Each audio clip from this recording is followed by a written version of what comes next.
жакшы окуган студенттери билим алат. Алардын арасында кыргызстандык кыз да бар. Кочкордун тар көчөлөрүнөн кичинекей мектебинен башталган кыял бүгүн Бегимди Оксфорд университетине жетелеп келди.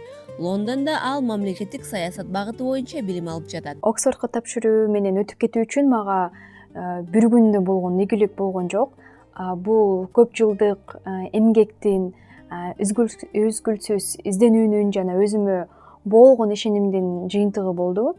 Айылдан чыккан кыз катары дүйнөдөгү эң мыкты университеттердин биринде окуйм деп бала кезимден эле элестетсем, анын кантип ишке ашарын так билчү эмесмин.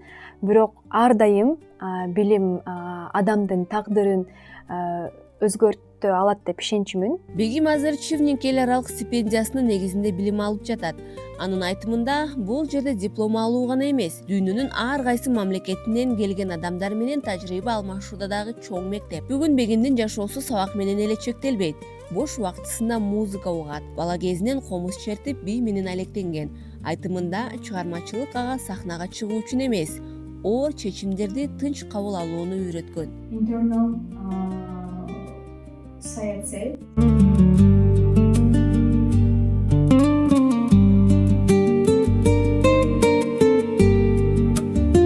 Бегимдин алгачкы билими Кыргыз улуттук университетинен башталган. Ошол учурда англис жана француз тилдерин өздөштүрүп, Франциядан да тажрыйба топтоп келген. Акыркы 6 жылдан бери климаттык өзгөрүү, жаштардын мүмкүнчүлүктөрү жана кыздардын лидерлиги боюнча иштеп келет. Билимди диплом эмес, адамдын ой жүгүртүүсүн кеңейтүү үчүн катары кабыл алчумун.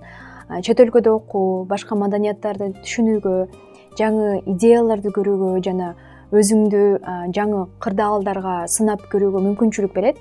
Бирок эң негизгиси мен алган билим менен кайра Кыргызстанга келип, өлкөмдүн өнүгүүсүнө салым кошкум келет. Билимдин эң чоң баалуулугу аны өзүң үчүн эмес, бирок коом үчүн колдонууга деп ойлойм. Оксфорддун дипломун алып, чет өлкөдө калуу көптөрдүн кыялы. Ал эми 29 жаштагы Бегим алган билимин, тажрыйбасын Кыргызстанга алып келип, мамлекеттик саясатта жана климаттык өзгөрүү жаатында жаңы чечимдерди иштеп чыгууга салым кошууну кыялданат. Бегим көптөн күткөн Оксфорддун дипломун ушул жылдын аягында алат.